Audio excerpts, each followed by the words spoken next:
Anyway, so I suppose the appointed hour has arrived at 7 o'clock. Anybody else is going to come in? No, come in late. No, okay, they come, we're waiting. Excellent. Almost a calm before the storm. Hopefully the weather doesn't do what they say it's going to. Anyhow, there's Jenny Lou. Hi, we've been waiting for you.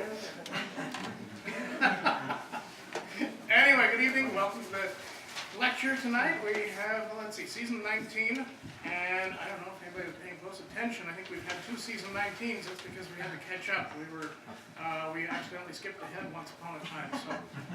So season 19 has been extra long, so we can catch up to season 20 next year. Well, anyway, yes, tonight we have our own Allison Veselka, assistant curator, coming to talk to us about women at war. This has been an interesting project to watch from the sidelines. I was there when it kind of started. Her and Alyssa Swanson were going through the closet up here and kept finding women's uniforms. And I personally didn't realize we had that many. And next thing you know, it's exploding downstairs. And we're having to swipe cases from here and there to fit in. And all of a sudden, all the women's torsos are gone. And it's taken up a life of its own. We have to pop over to Granny's closet to buy another blouse under the uniform. And so it's expounded and gotten bigger and greater and more in volume. And what's impressed me is that Allison has taken upon herself to learn these women almost on a first-name basis. We have a scrapbook up here from the 1940s. And for some silly reason, they put this wonderful scrapbook together and they didn't put any names with the pictures. Wow. But leave it to Allison that she can go through it. Oh, I know her, I know her, I know her, I know her, I know her. So she's putting a name with the pictures, but she's probably the only person Besides Lois.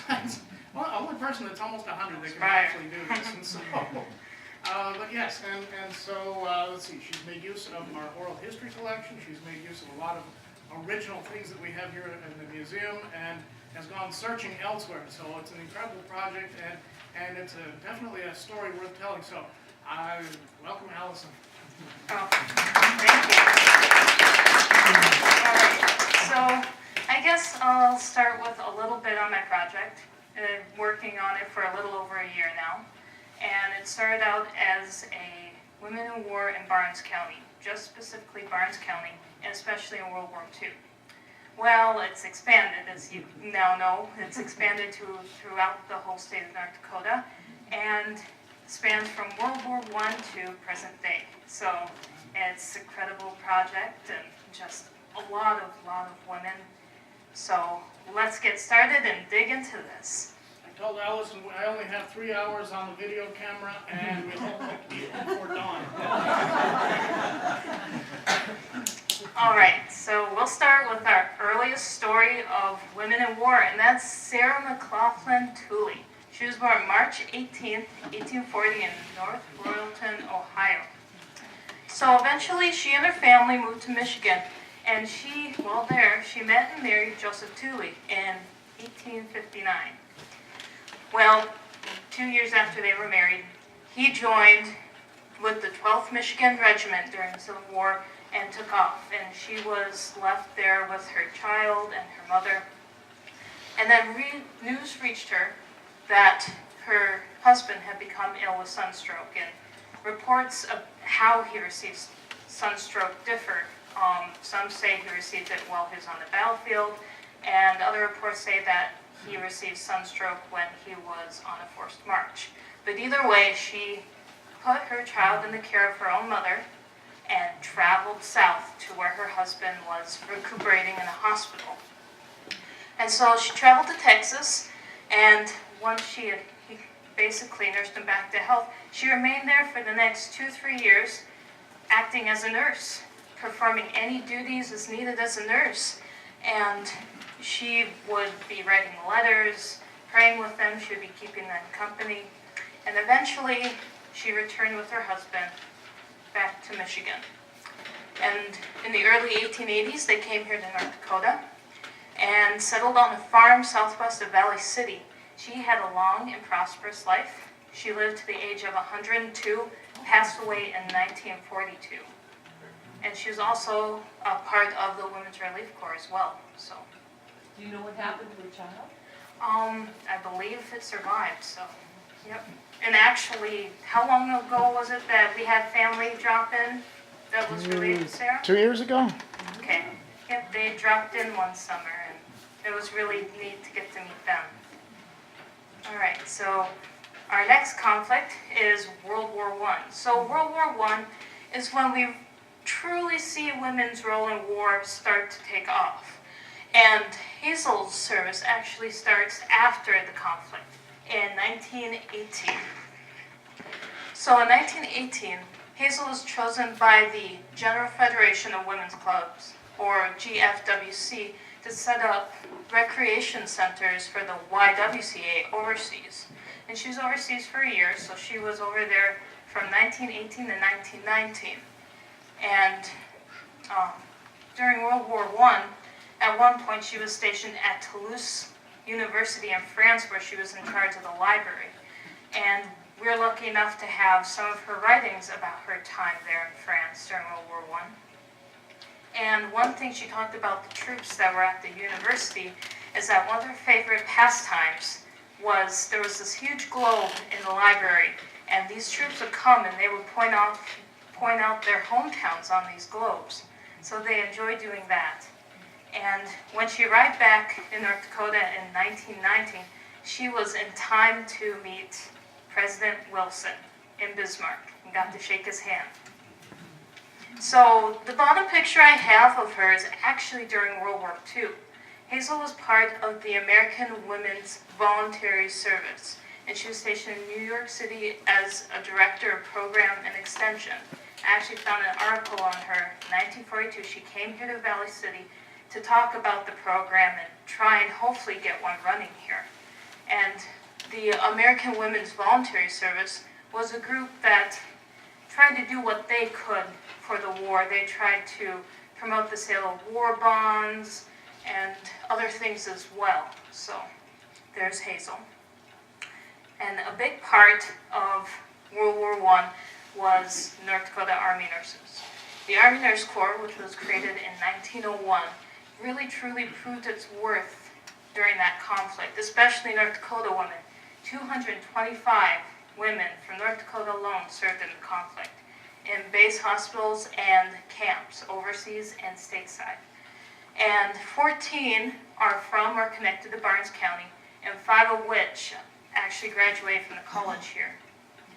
The pictures that we have here are Mary Margaret Brady, or Mamie as she was called in the newspapers. She was a 1909 graduate of Valley City State, and she served in the Army Nurse Corps from 1918 to 1919, and she actually served overseas in France.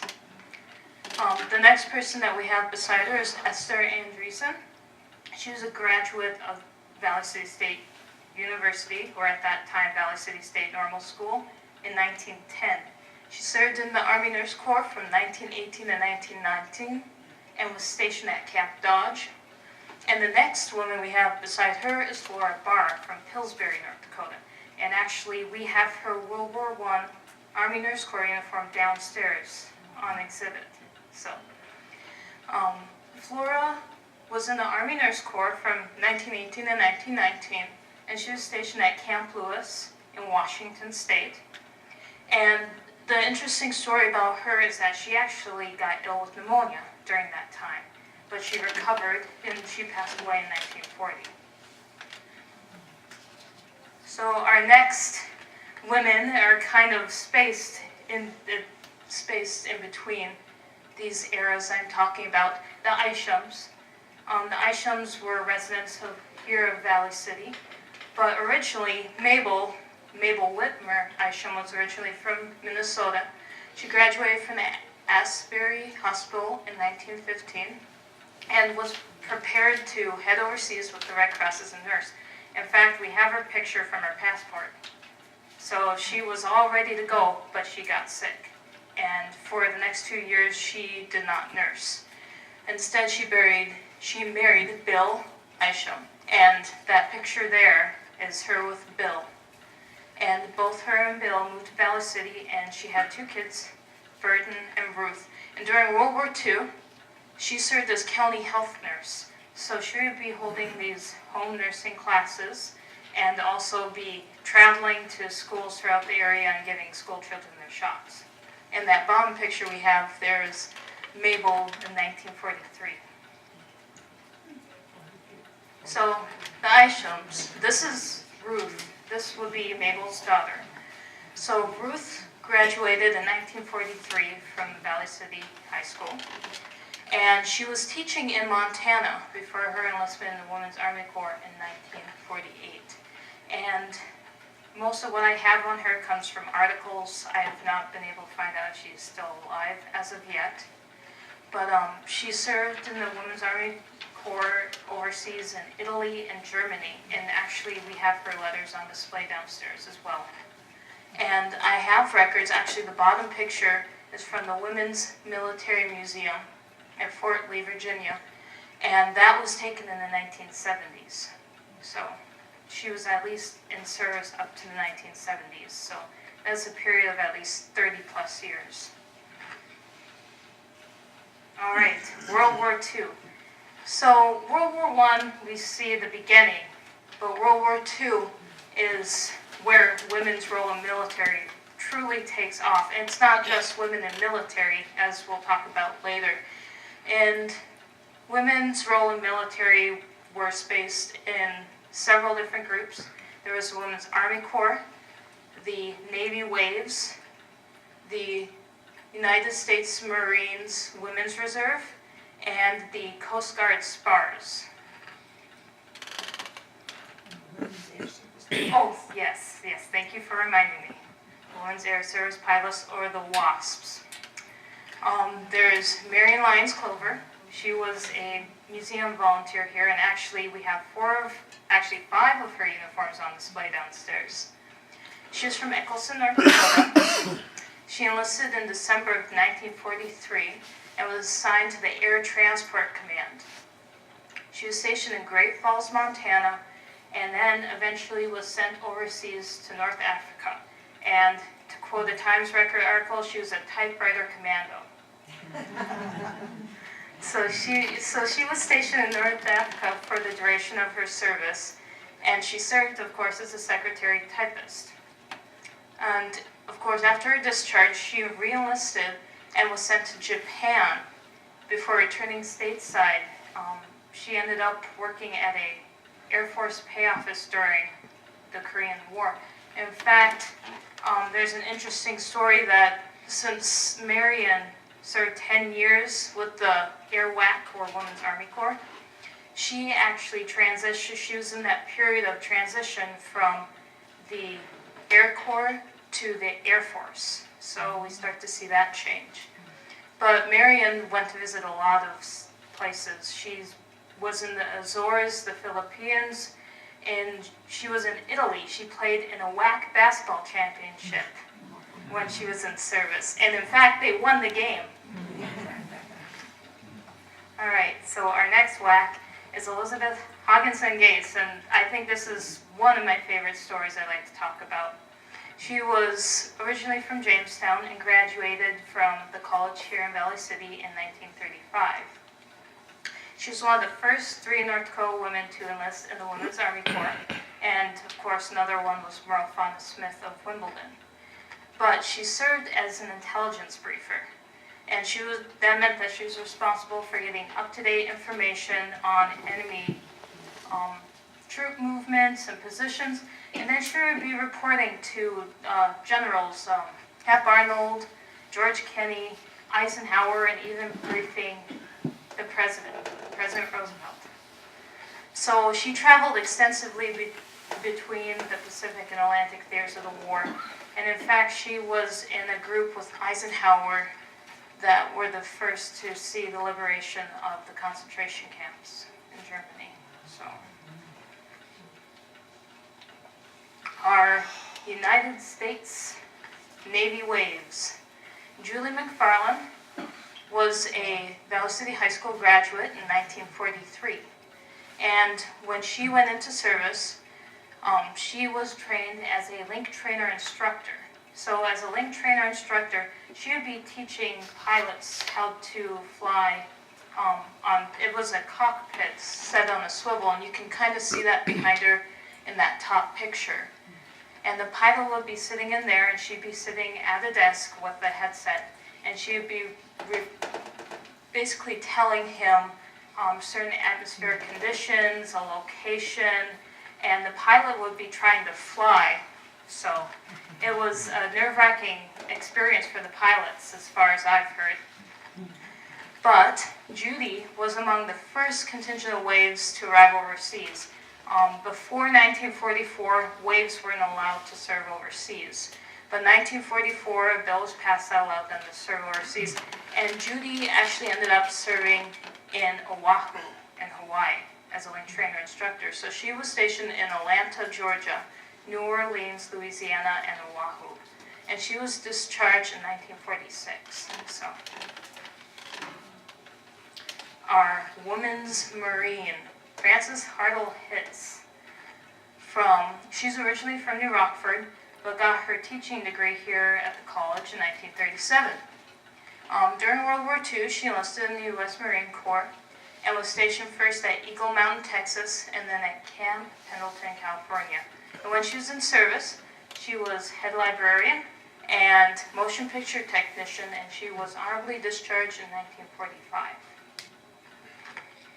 All right, so our spars. So an interesting little fact is I did not know where the name spars came from, and someone had asked me that one time, and I had to look it up. Spars is actually short for the Coast Guard motto, Semper Paratus, always faithful.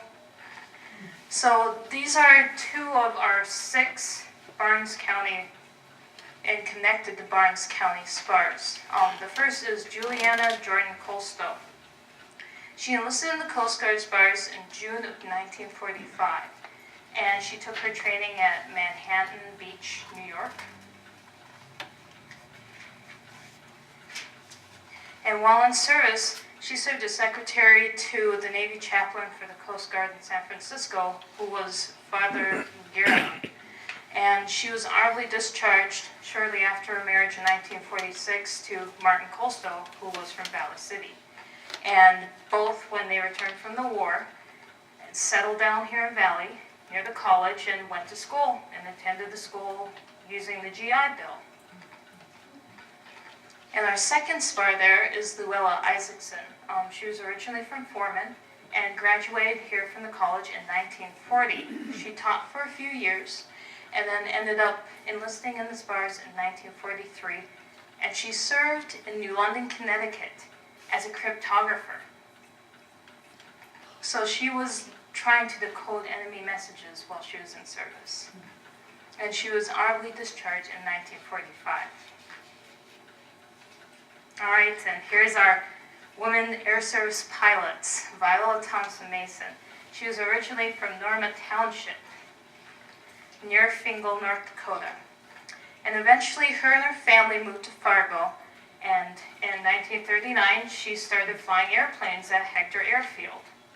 And in fact, in 1942, she was the first North Dakota woman to get her commercial flying license.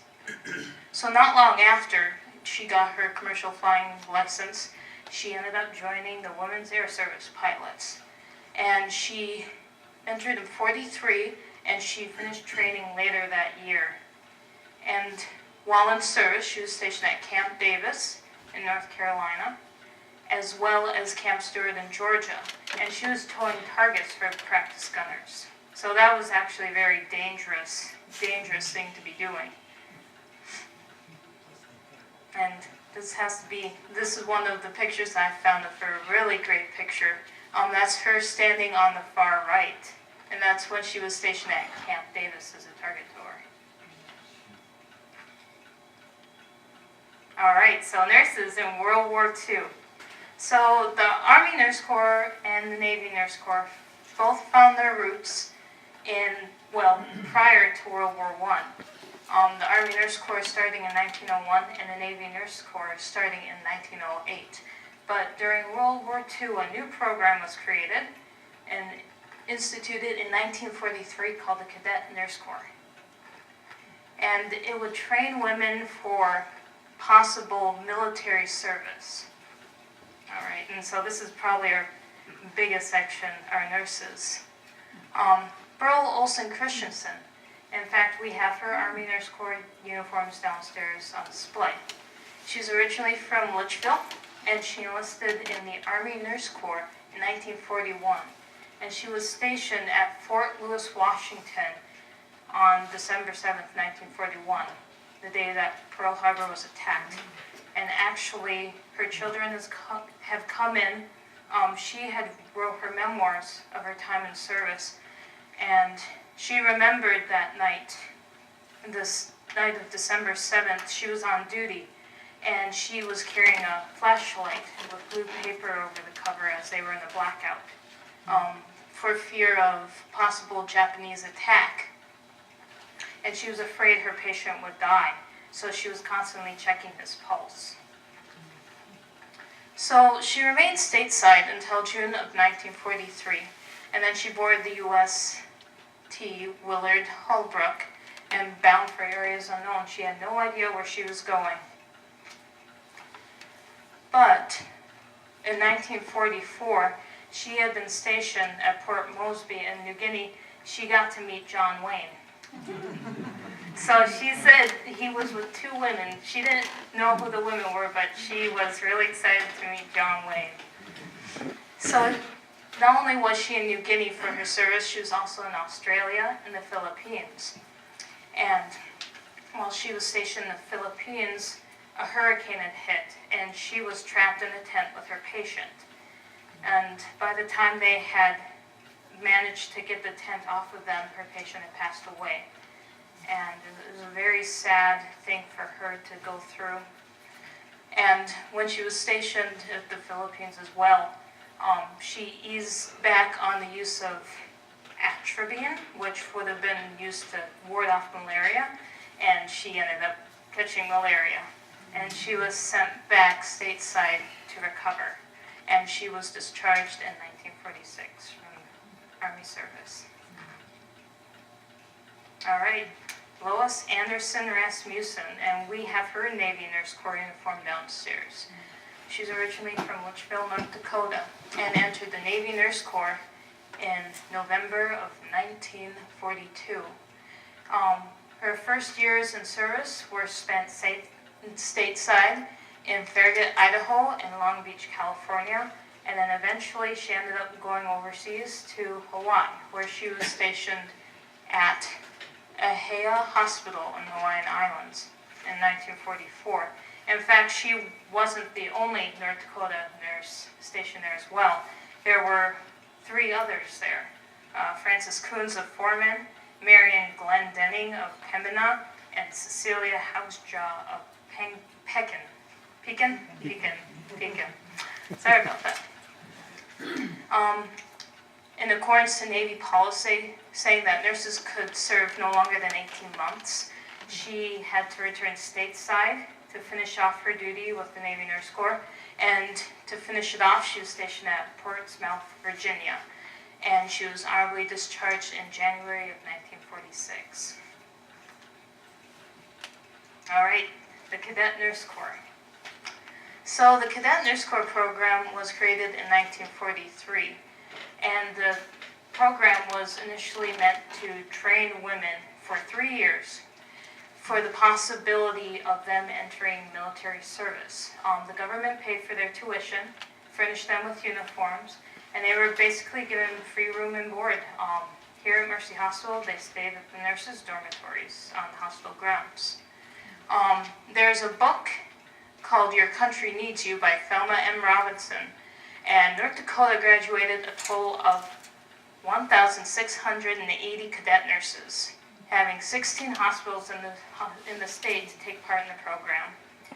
And Mercy Hospital contributed 72 to that total, which is actually more than some hospitals graduated. And in the course of my research, I've also discovered several Barnes County women who ended up attending nursing schools outside of North Dakota, in Minnesota, Illinois, and Washington State. So here's two Mercy Hospital cadet nurses who I've been able to speak with. One of them is with us today. Eckelson Smedhammer Paulson. She entered nursing school right after graduating from high school in 1945, and as she joined before the end of the war, she is considered, one of the last classes of cadet nurses at Mercy Hospital, and she graduated in 1948.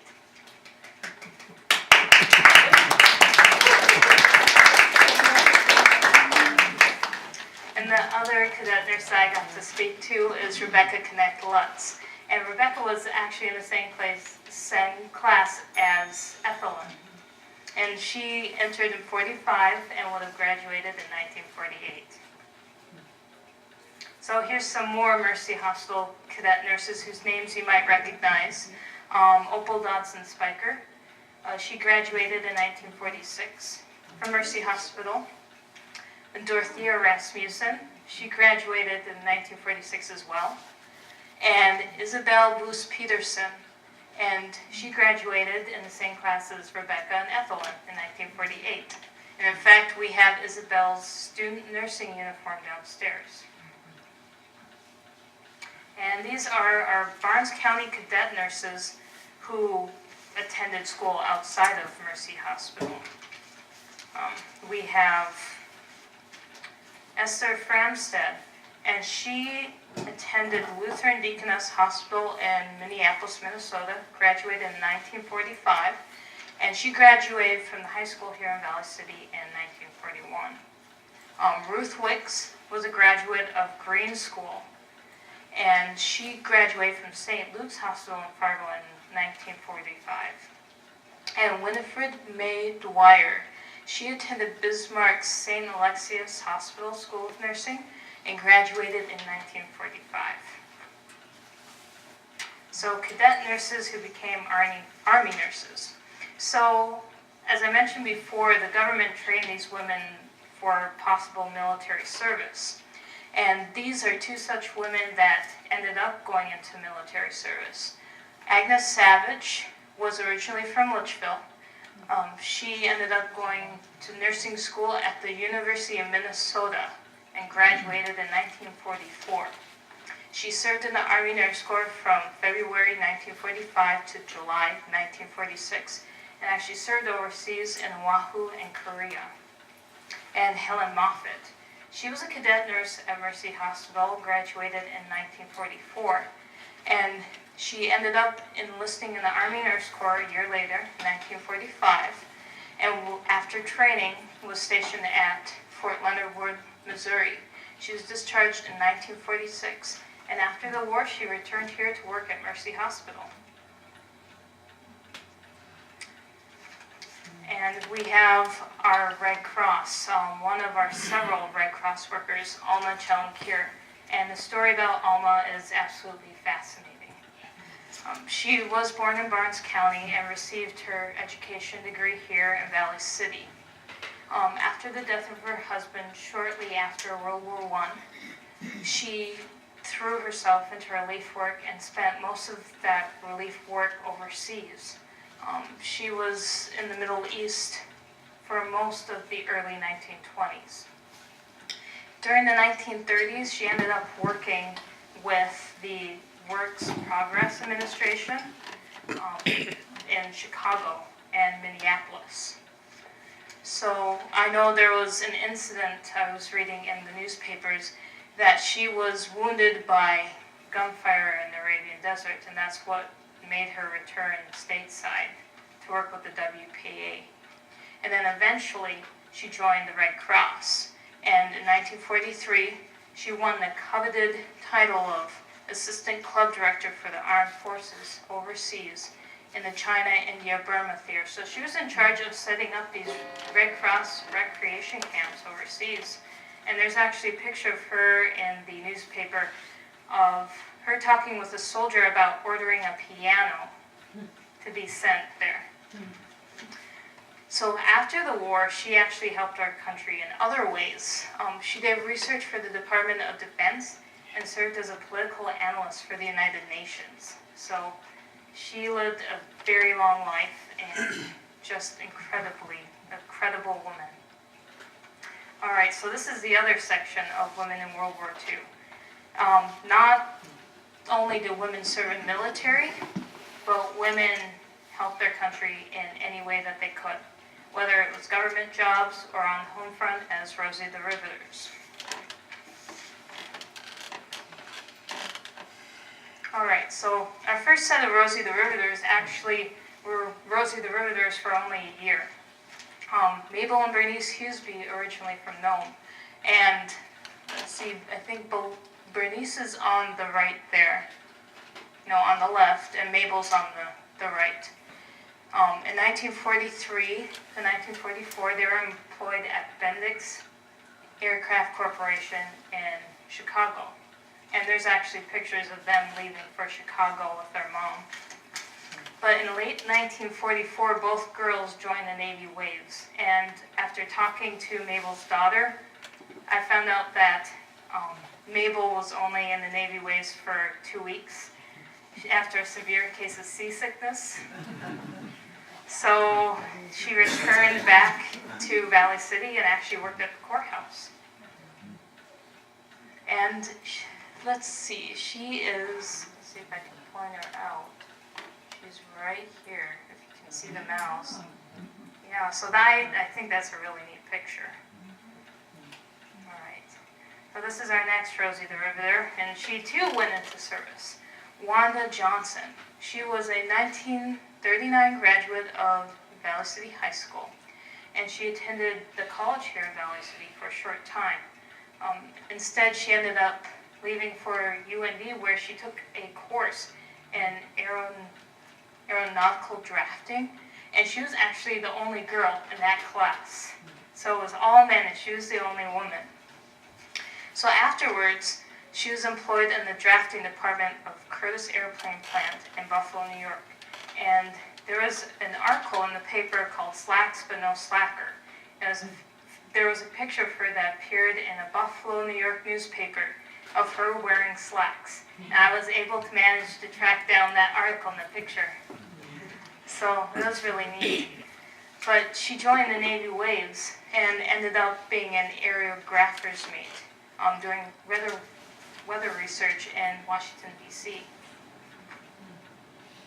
All right, our other Barnes County Rosies.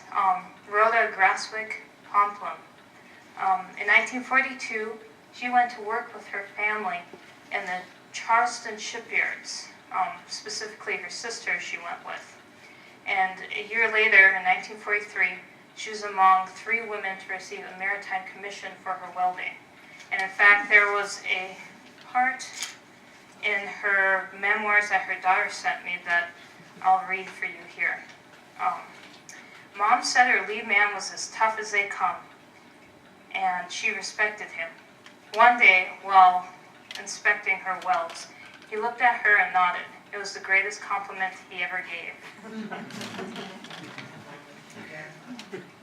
And Alice Hochhalter. Alice and her family moved from North Dakota, to Tacoma, Washington, where they all pitched in to help at the shipyards. And the quote that I have there is from her daughter as well. I was a very good welder, and I and my work were respected by the male workers. They teased me, of course, and played tricks on me, like welding my steel-toed work boots to the ship decks. But it was all in fun. All right, so we have Lucille Hennig and Doris Nicolai. And Doris Nicolai, I know, graduated from College High here in Valley City. They went out west together to work in the Willamette shipyards. And those are pictures of them in their welding gear. And there's a quote there from their memoirs that they sent in when they talked to Wes, early 2000s. In Oregon, we received $1.51 an hour, working swing shift. It was a nice salary in comparison to what Woolworth paid me.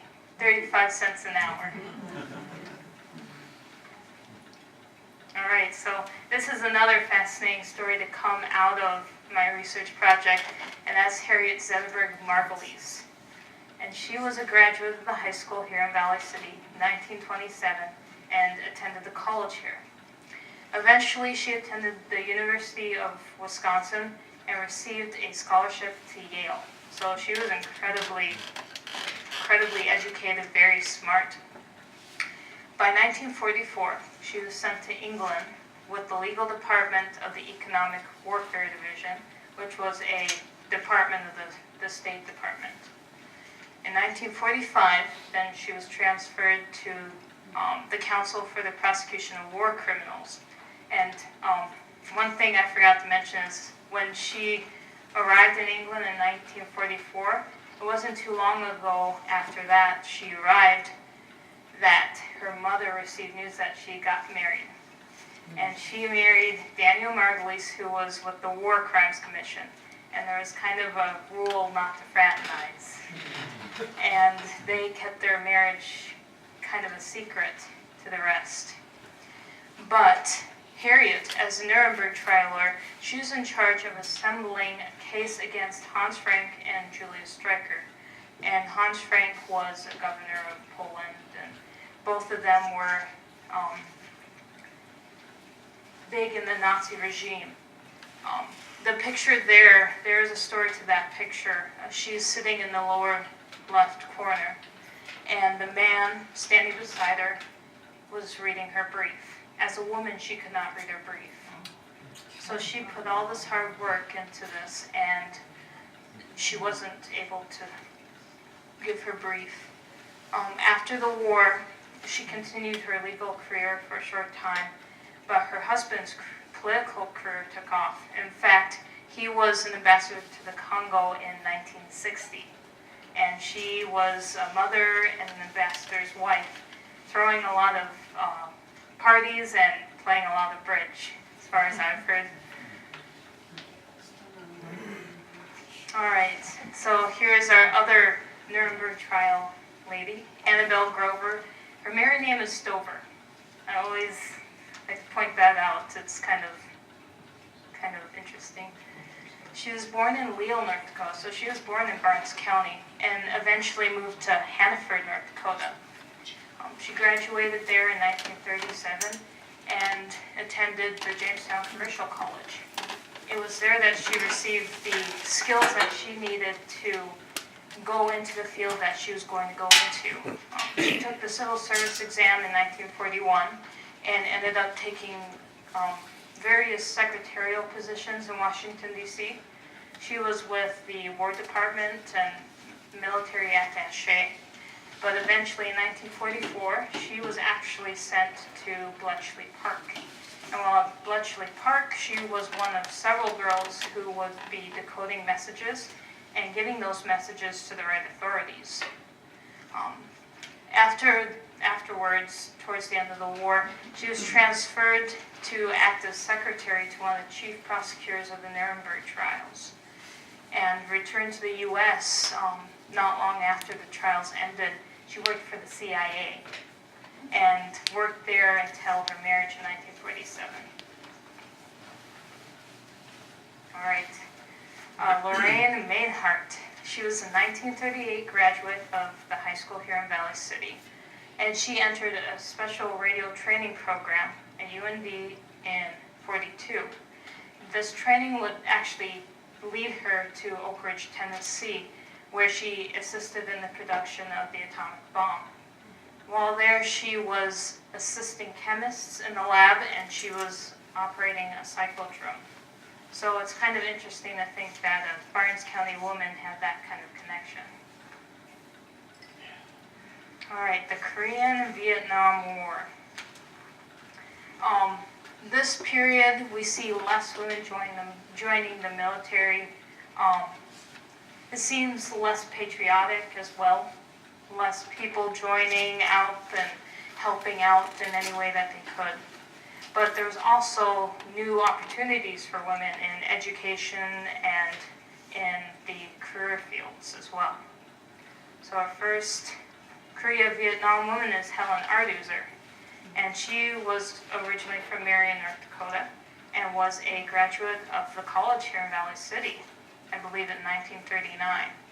She ended up going into physical therapy training at O'Reilly General Hospital in 1944 and was stationed at Brooke General Hospital in Texas before she was sent to Nagoya, Japan in 1946 with the 5th Occupation Troops. And actually when she was overseas in Japan, she was stationed on Tojo Suicide Watch, and I don't know if you know who Tojo is. He's the Japanese emperor at that time. And he said, we had an interview with her, and she said all he did was play with his belly button. But they pretty much fixed it. They fixed everything that was wrong with him. They fixed his hernia, his teeth, and then they hung him. So, but Helen actually served not only through the end of World War II, Korea and Vietnam. She served for 30 plus years and retired in 1968 with the rank of Lieutenant Colonel. She was stationed at several places, Brooke General Hospital, Fort Dix, Fort Riley, Fitzsimmons General Hospital. It was there that she actually started a paraplegic skiing program. So there's that for you. And then Marlene Nelson Preeb. Her uniform is downstairs as well. She was a 1947 graduate of Valley City High School. She enlisted in the Women's Army Corps in 1951 and was sent overseas to serve as a telephone operator in Japan. And in fact, her civilian occupation before and after the war was telephone operator as well. So she was doing what she knew what to do. And she was honorably discharged in 1954. And this is actually from the Times Record. I love this picture. That's her manning the switchboard overseas, the Far East Command Headquarters in Tokyo, Japan. It's from the June 30th, 1953 Times Record. All right, Candace Kane.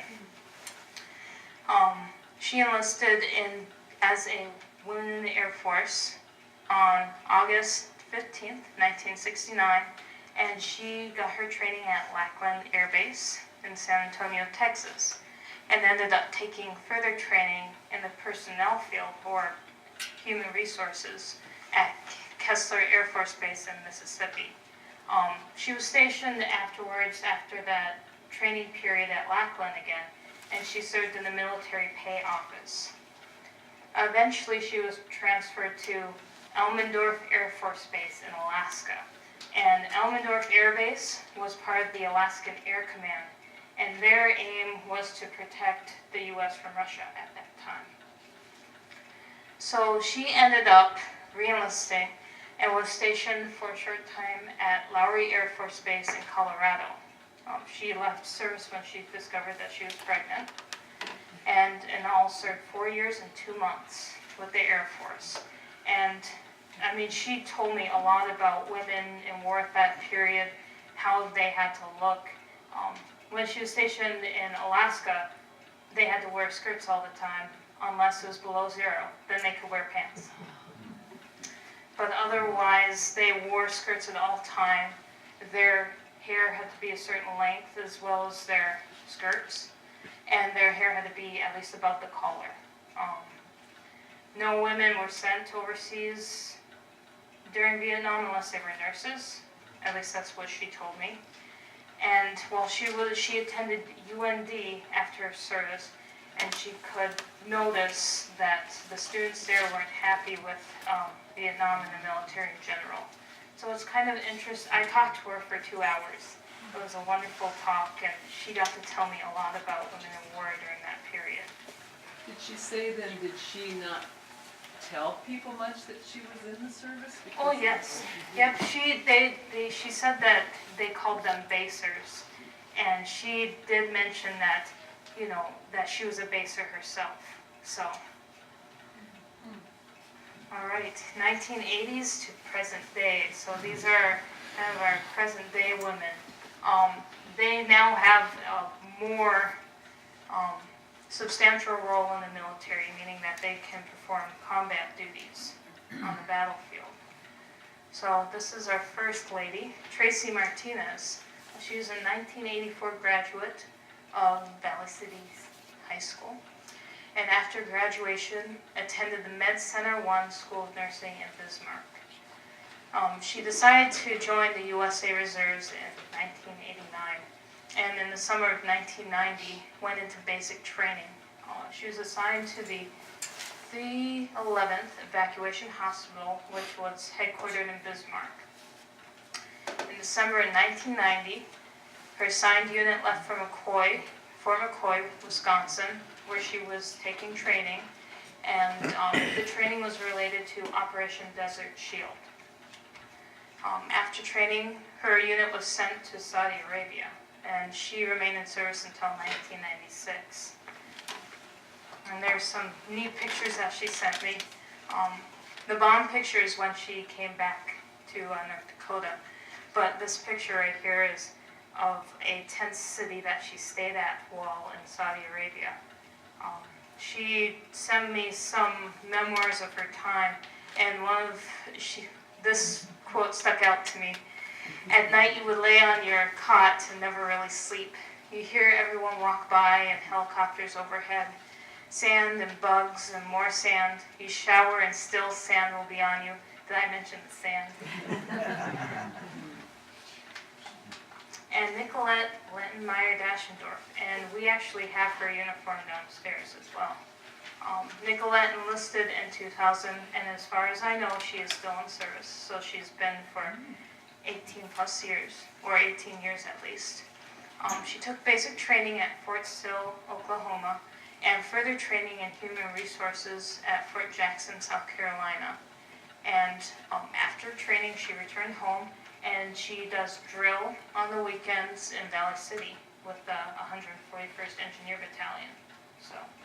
So there's a local connection there, and she's actually right here in the picture. And that is when they were giving the flag to the Lieutenant Governor. Her and her commander were giving the flag to the Lieutenant Governor. So, right. And that is the end. I hope I didn't bore you too much.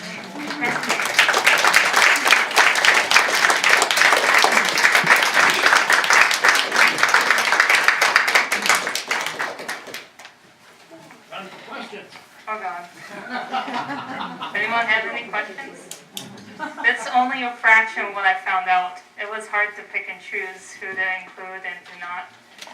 How many people you found and how much detail you found? Yes? I'm really digging that image. Who drew that? I did. Some of the artwork downstairs is original, so yeah. Wes said I should put it up. Is the gal in the middle you? It looks like kind of a mirror. Everyone says that. Somehow my drawings look like me, and I don't think so. Any other questions? Just a comment that I think that when you've contacted families, they've been glad to share their stories and have it preserved in some sort of legacy at the museum. So I think it's cool. There's a lot of unsung heroes in the background, and you get to hear about them this way. It's cool. Well, I'm just thankful that the families have been so cooperative too. So, I mean, I've sent letters. It was, Letters have you sent? oh God, I haven't even counted. I mean, I'm pretty sure I know every letter that I sent off, but how many, I don't know. They're all handwritten, and it looks like typewriting. And the people who said, oh no, I can't read this, I'm like, They're gonna send them one of mine next. in fact, I think last week we got something from Elaine Wilcox Eisenberg, and she was a Navy Wade from Buffalo, North Dakota. And I talked to her over the phone, and she said, boy, you have really nice handwriting. And she sent a notebook that she wrote down her time in service. How old is she? She's 95. Wow. Yeah, it looks just like Allison's handwriting. Yeah, that's a scary thing. Yes, many, many letters. I got her lots of sheets of Wonder Woman stamps. She eventually ran out of those. Yeah, do you Star Trek? I'm on Disney villains now. I use flags. That, yes. You had a picture of Judy McFarland. I Yes. didn't know that she was in the service, but after she was out, she was a friend of Lois Breyer's here in town, is how I became acquainted. But she got interested in sheep, in carding and the whole works from growing the sheep to the end product. A couple of years in Valley City, they had a wool section to the, was it part of the winter show? And she came from Colorado then and took part in that. But she's gone now, but she was a go-getter, and if you went for a wood walk in the woods with her, she knew every mushroom and every toadstool, all of those things. She was a very interesting person. Yeah, we always go and visit Lois or talk to her over the phone. In fact, we talked to her on Wednesday over the phone. So, Oh, she was, and yeah. Lois is part of that World War II story as well. She was working at the Times Record during the 1940s as an ad manager. So. She was the first woman to work there. Yeah. She has quite a story. Yeah. Oh yeah. But no, she's 97 or is it 98? Yeah, And 98. she's sharp as a tack, Oh, you know. spunky physically as all not get just- out. Yeah. It's what is it, the pressman over there electrified the toilet seat in the bog. She decided to take on one. She let out a war whoop and got out and decked him. He nearly became the press edition. Black and white and red all over. I think it was that Kenny Matson's dad. Yeah. Yeah. Yeah. So a lot of these stories are just great, and some of them are sad. I've run across some. And Marion Clover from Eckelson, she lived, I think she was 97 or 98 when she passed. But she too was a very interesting woman, and even in the, like 2 years or so before she passed away, she was out riding her lawnmower mowing her yard at Eckelson. That sounds like me. You know? I'm always mowing my lawn in the summer. Yeah. Now, don't forget to mention Carol back there. Oh yes, Carol, of course. Carol has been instrumental in helping me get in contacts to get hold of It's family fun. addresses. It's fun, it's like everybody's got a life story. I It's just fun. can't thank her enough, because these letters wouldn't have a place to go, and we wouldn't be hearing back from some of these people. So, I mean, it's been incredible, and Wes has been helpful, and Wind up being related to some of these ladies, and related to Ethel, related to Helen. Helen Arduser, and related to Doris Vierkant? Veerkamp as well, but there's the other one in here too, from Wimbledon. So Oh, Rebecca Rebecca Connect. Connect, and I might be related to the one from Rockford too. Oh. But that's the thing about We're North not related to Dakota. anybody except everybody all of a sudden. Weird. No, that's the thing I'm finding out about North Dakota is a lot of people know other people. My grandpa showed that article in North Dakota Horizons to someone at Eventide who's from Barnes County, and he recognized some of the names in the article, so it was really neat. Yes, she gets to be Nancy Drew, and Carol gets to be Agatha Christie. So solving mysteries on this stuff. So it's very interesting to see them work. And Allison going through the Times Record newspaper with a very fine tooth comb, and she is able to pick up. There she is. Oh, there's another one. Yeah. I've been through them how many times? She's kind of memorized by now. I think I've been through them. I went through them actually a second time and found more. And then there was more to focus on women on the home front, working at Boeing Aircraft and Lockheed and Douglas and so many women. Yeah. I wanted to ask about Sarah Tooley, the first woman. Yes. And she's buried in the cemetery over here. Yes, Woodbine. Woodbine, yes. Yes. With the, because, you're right, my students, okay. I thought that was the same woman. How did you get started with it? Oh God. Well, like he mentioned, it was Alyssa Swanson. We needed to do a final project, and we had enough to make an exhibit out of it. I did a tiny fraction of some of this back in 2004. We had the Smithsonian exhibit produced for Victory, and that was World War II on the home front. And so I had to go pouring through the newspapers looking for the stories of what was going on the home front and not paying much attention to the soldiers and stuff, otherwise I'd still be there doing it. But, so yeah, I had a small section on women in there and gathered as much stories as I could and found the helmet for Alice, Yeah, Alice Holcomb, yeah. Alice Holcomb, and I called her and got a hold of her and tried to get some stories from her, and then, what was it, was she the one that threw her welding gloves away? That was Lucille. Lucille, yeah. It's sad. 2 weeks before I called her, she threw away her welding gloves from World War II. And so, so what am I gonna need these for? So she was missed it by that much. So he did some of this research, so he found some articles, and we had a few uniforms as far as we knew, and Quite a few. yes, and we had items as well. Marion Lyons Clover had a few military items, sewing kit, and the makeup dish is always fun in the shape of a military hat. So. And the oral histories that we've been doing too, that we started back in 1998 with BCSU, and we interviewed Marion Lyons. And Helen Arduser, and there's a story behind that one.